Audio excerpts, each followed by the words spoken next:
Ya, baik. Assalamualaikum warahmatullahi wabarakatuh. Ya, di sini kita akan membahas tentang lingkungan sebagai habitat hidup berkelanjutan. Pengertian lingkungan hidup. Ya, menurut Undang-Undang Nomor 32 Tahun 2009, lingkungan hidup adalah kesatuan ruang dengan segala benda, daya, keadaan, dan makhluk hidup, termasuk manusia dan perilakunya, yang memengaruhi alam itu sendiri, kelangsungan peri kehidupan dan kesejahteraan manusia serta makhluk hidup lain. Ya, secara umum lingkungan hidup adalah suatu ruang yang ditempati oleh makhluk hidup bersama dengan benda hidup dan tak hidup lainnya.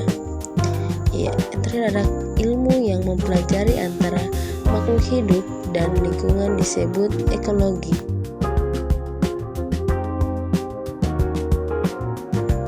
Pengertian ekosistem. Ekosistem adalah suatu sistem ekologi yang terbentuk oleh hubungan timbal balik antara makhluk hidup dengan lingkungannya. Ekosistem akan membentuk suatu hubungan timbal balik untuk saling memberi pengaruh. Interaksi antara makhluk hidup maupun interaksi antara makhluk hidup dan lingkungannya disebut dengan ekologi.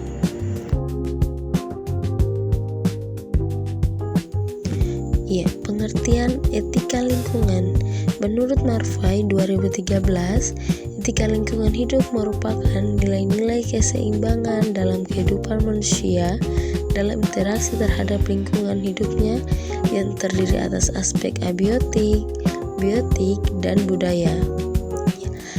Etika lingkungan juga diartikan sebagai prinsip moral lingkungan yang merupakan petunjuk atau arah perilaku praktis manusia dalam mengusahakan terwujudnya moral lingkungan. Jenis-jenis lingkungan hidup. Pertama ada lingkungan biotik. Biotik adalah berkaitan dengan makhluk hidup yang terdiri dari manusia, hewan, tumbuhan, dan organisme lainnya. Klasifikasi lingkungan biotik. A. Produsen. 1. Organisme yang mampu mengubah zat anorganik menjadi zat organik. 2. Produsen mampu membuat makanan sendiri, bahkan membuat makanan bagi organisme lain di dalam ekosistem. 3. Hanya dapat dilakukan oleh tumbuhan yang berklorofil dengan cara fotosintetis seperti tumbuhan hijau, alga, dan lumut. B. Konsumen. Organisme yang dapat membuat makanan sendiri dan bergantung kepada organisme lain. 2. Konsumen terdiri dari manusia dan hewan. C. Pengurai atau dekomposer. Ya, organisme yang mendapatkan energi dari menguraikan bahan organik yang berasal dari organisme mati seperti bakteri, jamur, dan cacing tanah. Lingkungan abiotik. Menurut Irwan tahun 2007, unsur abiotik atau unsur fisik adalah unsur lingkungan hidup yang terdiri atas benda-benda mati dan ikut memengaruhi kelangsungan hidupnya. Contohnya seperti air, tanah, udara, cahaya matahari, kelembaban udara, suhu, dan iklim. Lingkungan sosial budaya. Ya, lingkungan sosial merupakan lingkungan antar manusia atau antar kelompok yang secara langsung maupun tidak langsung memengaruhi individu, termaksud di dalamnya segala norma, aturan, dan adat istiadat yang berlaku dalam masyarakat tertentu. Ya, sedangkan lingkungan budaya adalah benda-benda hasil daya cipta manusia seperti bangunan, karya seni, sistem kepercayaan, dan tatanan kelembagaan sosial. Jenis-jenis lingkungan hidup. Lingkungan hidup terbagi atas dua, yaitu lingkungan hidup alami dan lingkungan hidup buatan.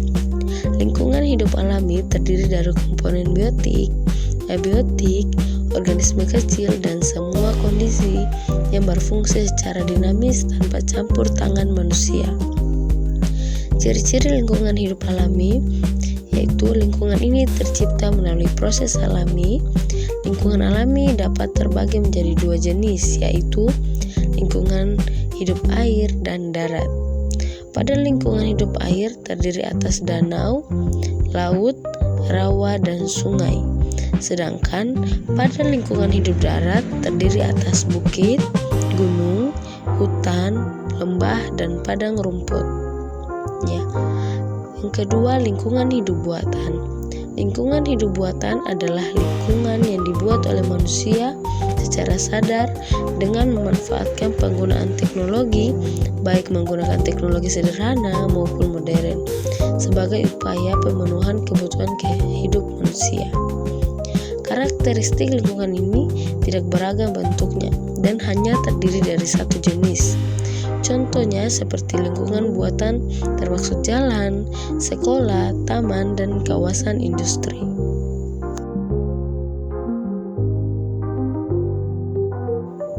Manfaat lingkungan hidup: 1. Sebagai tempat untuk hidup. 2. Lingkungan sebagai penghasil pangan makhluk hidup. 3. Lingkungan sebagai penyedia sumber daya alam, misalnya pengolahan bahan bakar dari gas alam dan minyak bumi. 4. Lingkungan sebagai penyedia mikroorganisme. Mikroorganisme diperlukan untuk menguraikan sisa-sisa makhluk hidup yang sudah mati dan akan menjadi tanah yang subur. 5.